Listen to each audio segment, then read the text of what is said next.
Hi all, welcome to Inspired Surgeon Pharmacology Basic Sciences for University Exams. Watch this video at 1.25x speed. Sorry for the poor audio quality and because of there is some local festivals right now happening, I can't able to make it clear. Let's move on to the video. The disclaimer is given in the description. Just remember 5 points for each question. If you're going to write a pharmacology questions based answers, you have to write in this way. First, the drug belongs to which class? So what is the mechanism of action? What is the side effect? What are all its uses? What is the drug interaction?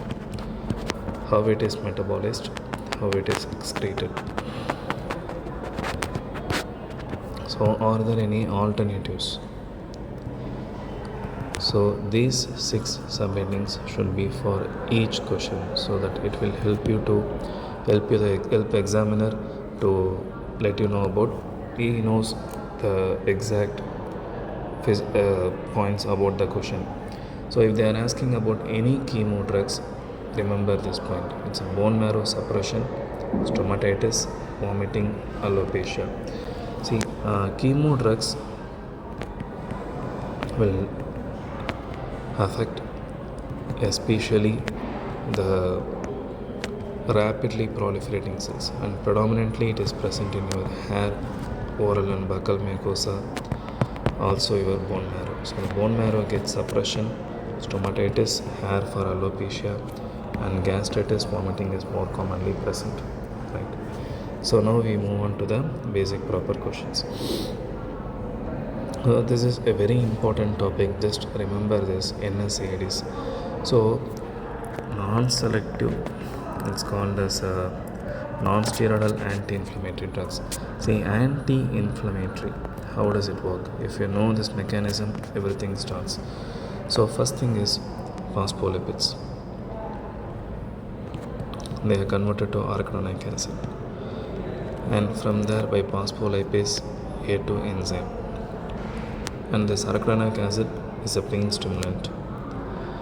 So in that case, here the inhibition by NSAIDs, here it is by the steroids.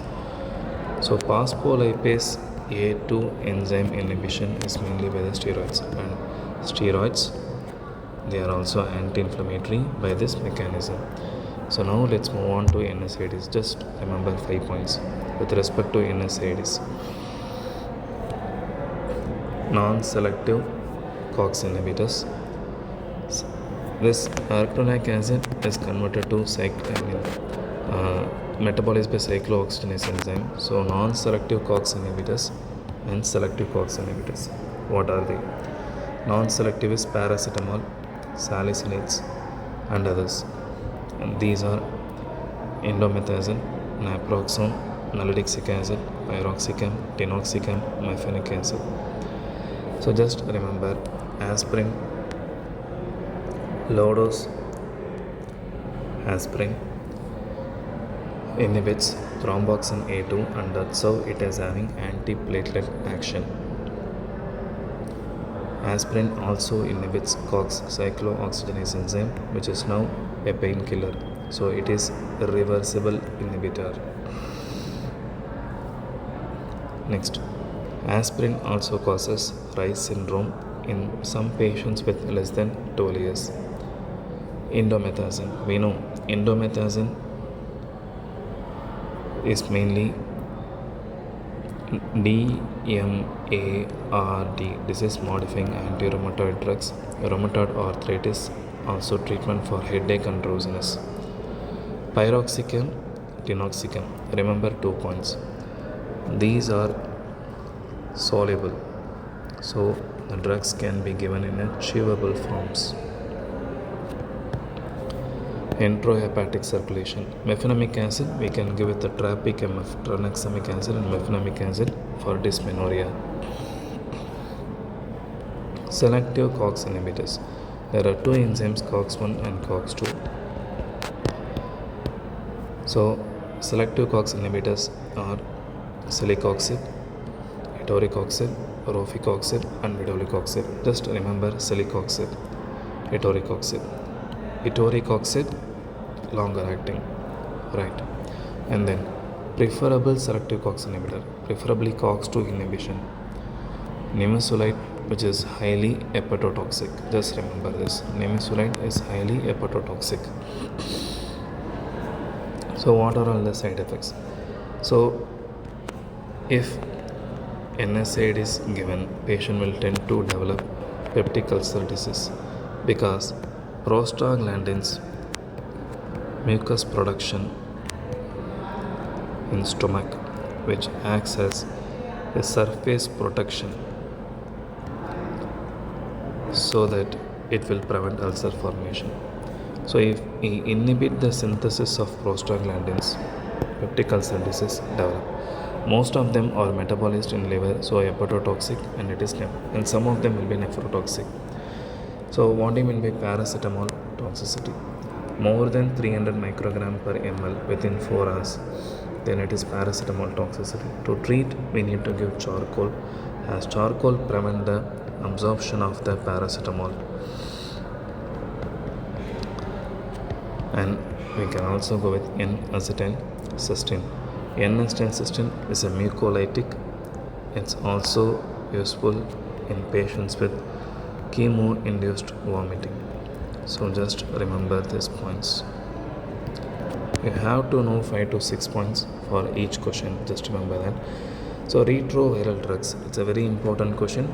I want you to remember the class of retroviral drug and the example of retroviral drug. That's it.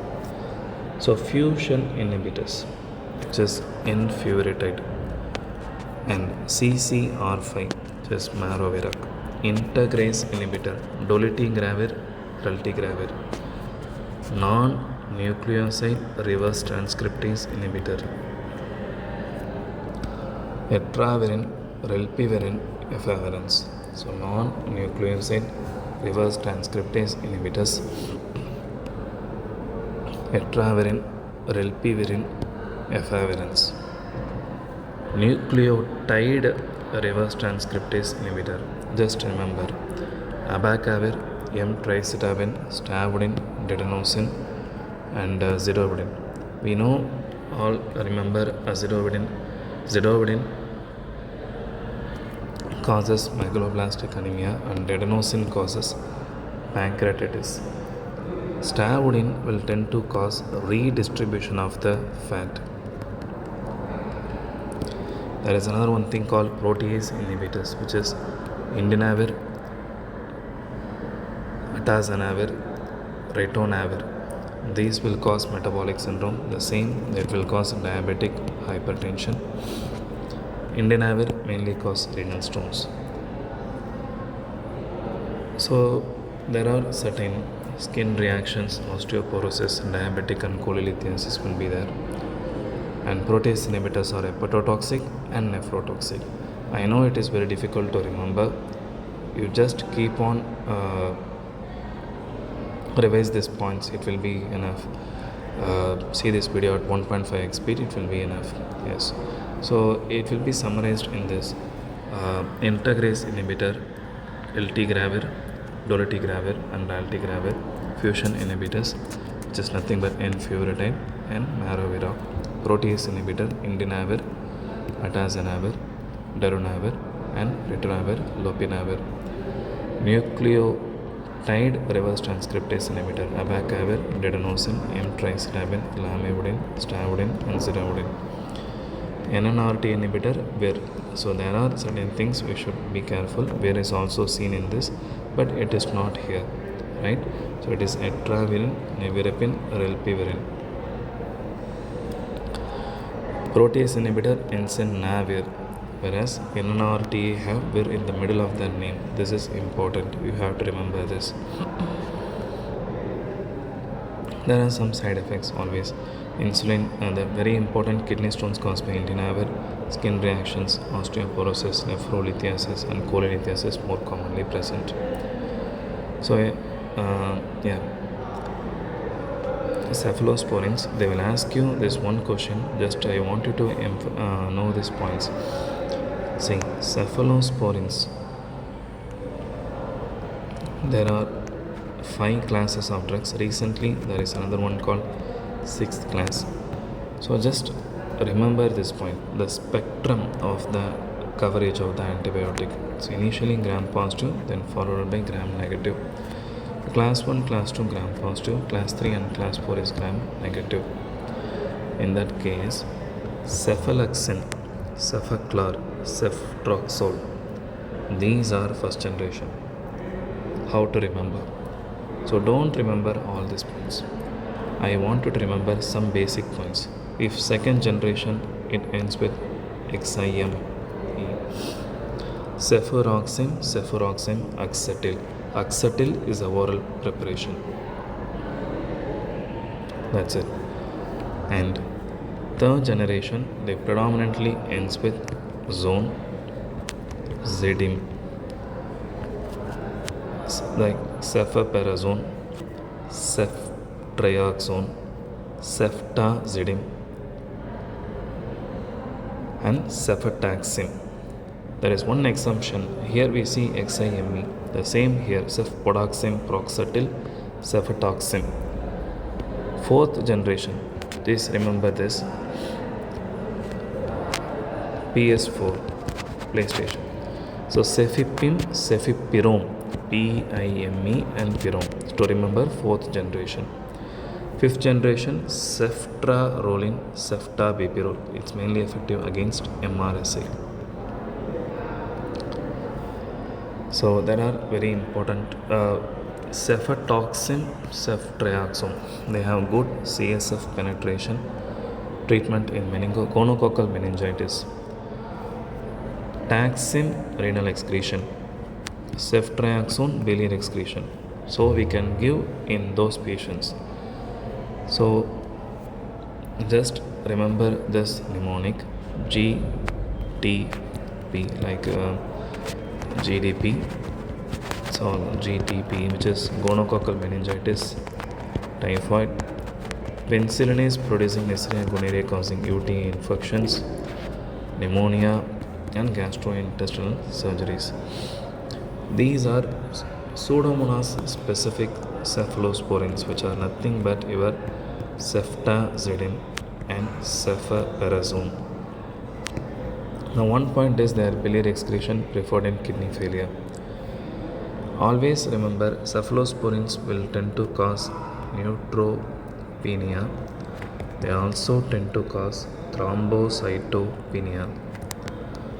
Some drugs will have, but these don't have platelet dysfunction. Cefpodoxime is the oral drug available and it has long bioavailability. So first generation and up to fifth generation, cefipime, ceftaroline. So like I said, cefotaxime, ceftibutane, and ceftazidime. So now what do you mean by anti-tumor antibiotics? So just remember this, anti-tumor antibiotics. So these are produced from a bacteria which is a streptomyces, and they are effective against some cancers like bleomycin, anthracycline, doxorubicin, daunorubicin, and bactinomycin D. So how do they act? They interfere with DNA replication. Any cancer drugs will act at 3 points: DNA replication, transcription, translocation. In this anti-tumor antibiotic, they interfere with DNA replication. So these to treat various cancers: bleomycin, bactinomycin, mitomycin C. So they tend to treat leukemia, lymphoma, soft tissue sarcoma, osteosarcoma, and other solid tumors. Anthracyclines are daunorubicin, doxorubicin, idarubicin, epirubicin. We know some side effects of each and every drugs, like bleomycin causing pulmonary fibrosis, doxorubicin cardiotoxic, mitomycin is used in pseudomyxoma peritonei for peritoneal carcinomatosis. Right. So we move on to a very important topic, which is your hydrogen potassium ATPase pump, which is nothing but proton pump inhibitor. So just remember this: for the H plus to excrete, you need the potassium to go out of the parietal cell. So what are all the stimulus? Food and your vagal stimulus, like sense of vision and smell. So from there, vagus will release acetylcholine. They act on nicotinic and muscarinic. They will release gastrin releasing peptide. They will release acetylcholine. They act on muscarinic receptors, and gastrin releasing peptide will cause release of gastrin from the G cell. They act on cholecystokinin 2 receptors. It's not one, it's 2. From there, they act on enterochromaffin like cell. From there, histamine releases. Histamine act on H2, and from there, because of the cyclic AMP activation pathway, hydrogen potassium ATPase pump works and hydrogen ion excreted. So remember, very important, if you know this mechanism, you can able to answer everything. So from food, gastrin releases directly by the act on the G cell. From vagus, acetylcholine then act on muscarinic receptor, then produce enterochromaffin like cell, and G cell gastrin production will be there. From there, M3 cholinergic agonist and H2 receptors action, and they will produce acid secretion. So for the drugs to act at specific receptor, for example, H2 blocker, which is your ranitidine, famotidine, roxetidine, all these drugs act at this site. Muscarinic antagonist or M3 blockers.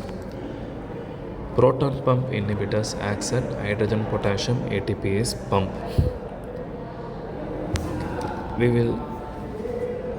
The gastric acid secretion inhibitors are, as I already said, H2 blocker like cimetidine, ranitidine, famotidine and roxetidine.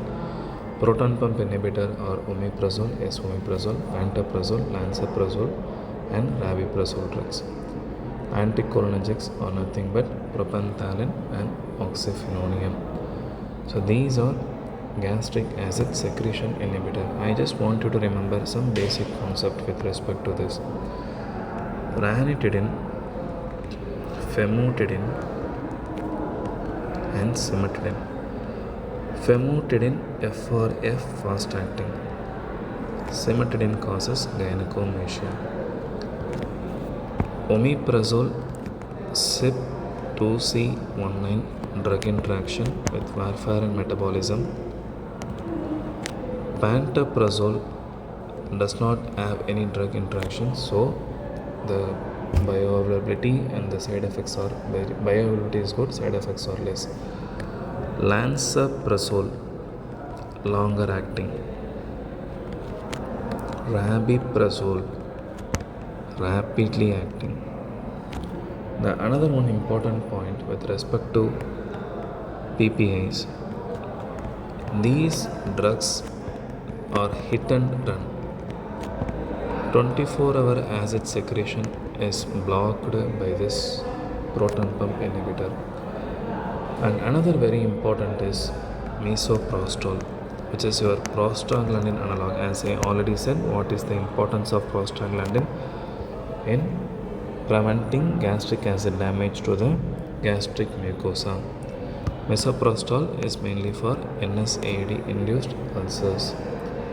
There are another one thing called ulcer productives like sucralfate and colonel bismuth subsulfate. Sucralfate acts at pH less than 4, and sucralfate should not be combined with any H2 blocker, proton pump inhibitor, M3 blocker. So they will cause polymerization and crystallization, and they will coat the mucosa so that they will prevent the damage to the gastric acid secretion. Another very important topic is bevacizumab. So, bevacizumab C is at U, which is nothing but humanized monoclonal antibody. If it is XI, then it is chimeric, like abimiximab, right? So these are anti-cancer VEGF inhibitor, vascular endothelial VA, which is vascular endothelial growth factor inhibitor. So bevacizumab is used in which?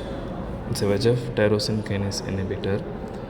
So it is used in treatment of colorectal, RCC and breast cancer. We know intravitreal injection for proliferative diabetic retinopathy. Other drugs, pegaptinib, ranibizumab.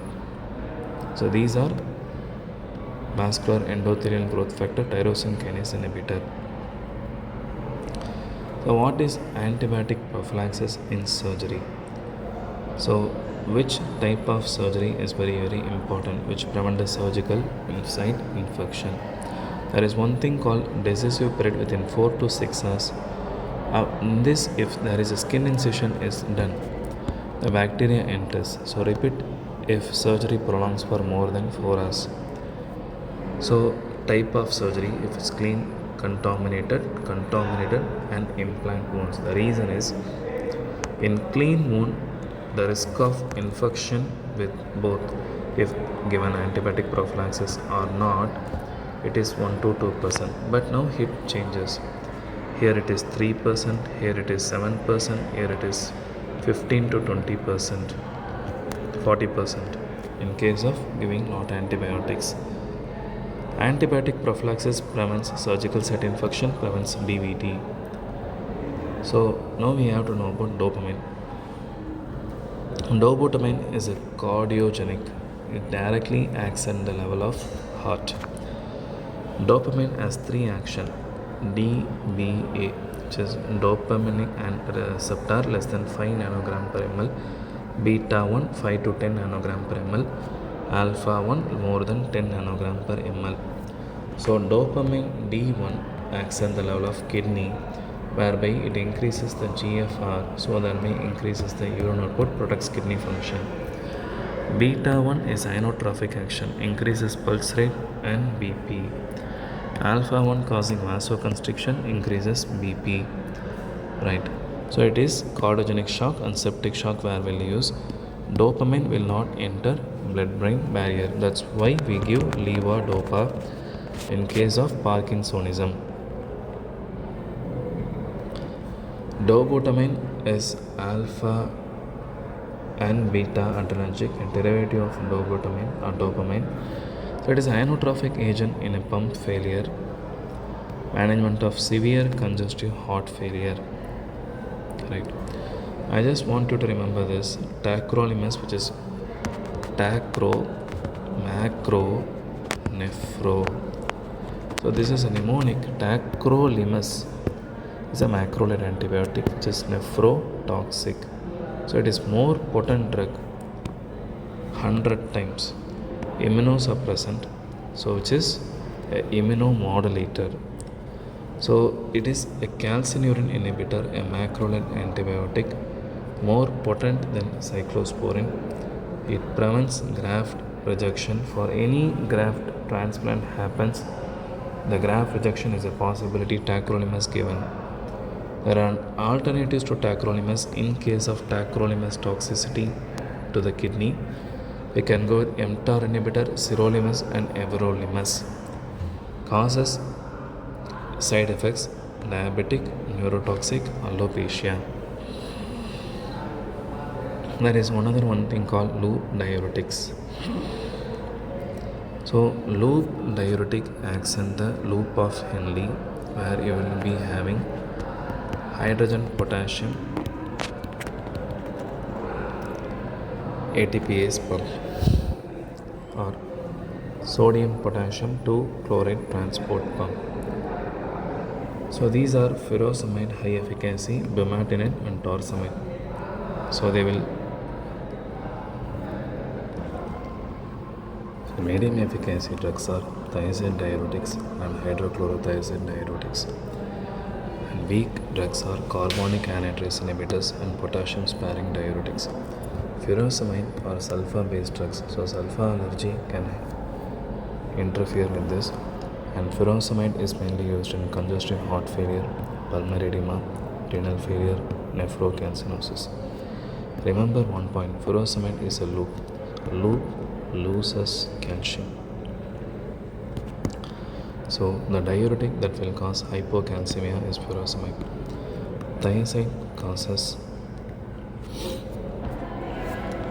Thiazide will tend to cause hypercalcemia. This is a very important